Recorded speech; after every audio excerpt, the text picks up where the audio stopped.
Cassandra Freeman and Coco Jones star in Bel-Air. It's new episodes airing on Sunday. Of course, this is a new reimagined version of Fresh Prince of Bel-Air, the series that we all love from growing up in the 90s. Thank you so much for joining me today. Yeah, of course. Thanks for having us. The character of Aunt Viv, iconic TV mom. What was something from the previous series that you wanted to honor, and then something new that you wanted to bring to this to the series? Honey, what a good question. I think the thing that I wanted to bring that Janet and Daphne Maxwell did was that, Aunt Viv is like the queen of aunties. And so what does that mean? That's the woman who is very loving. And I feel like she's a very tactile, hands-on auntie. She wants to show love, hug, and kiss. So I really wanted to bring that. And that came from the original women. But the thing I really wanted to bring was this sense of, even though she lives in Bel-Air, she doesn't have to put on airs. Instead, she's very much grounded from that Philadelphia lifestyle. She just happens to be surrounded by abundance.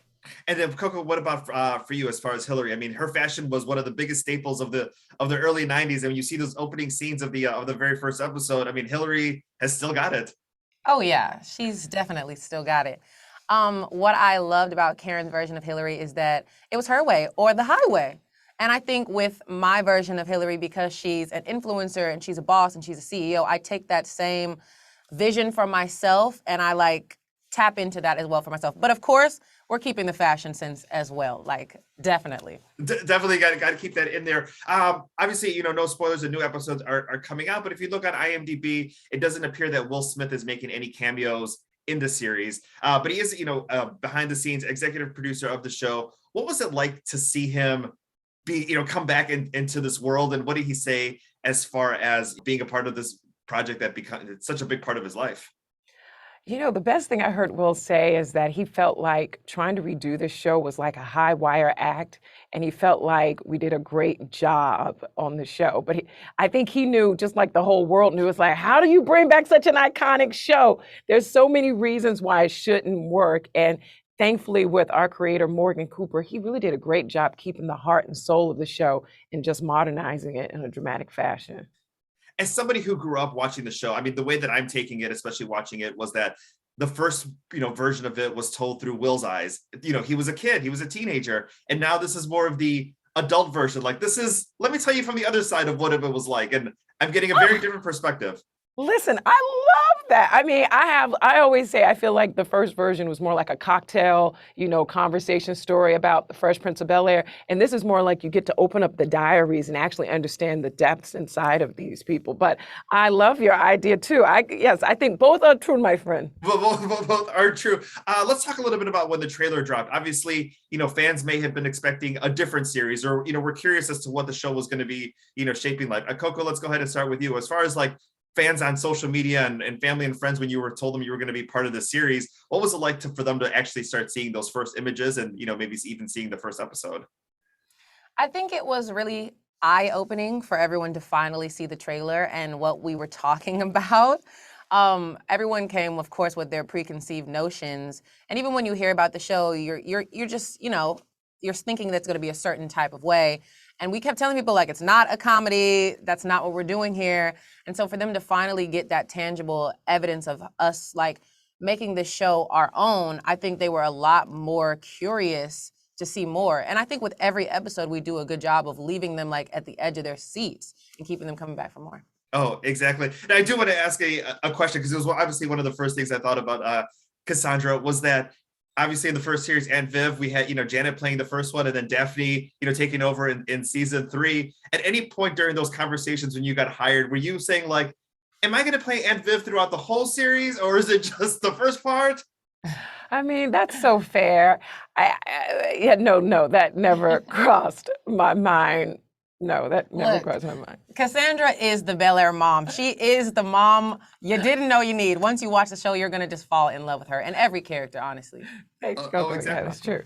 Did any of the original cast members come back and watch the filming, or did you interact with any of them during that part of the either rehearsals or filming? I actually did get to talk to Karen, and we had an amazing conversation. Yes, I did get to talk to her, and we laughed about how when she created Hillary, it was kind of from a couple different people she knew, but she was like, I'm so happy to see that you are Hillary, like this is you, and I love everything you're doing. I can't wait to continue to watch more. She was like, I'm really picky. She was like, but you're doing a great job. Oh, thank you. That is amazing. I did Mhm. not know. And how wonderful of her. I Such a know. generous spirit.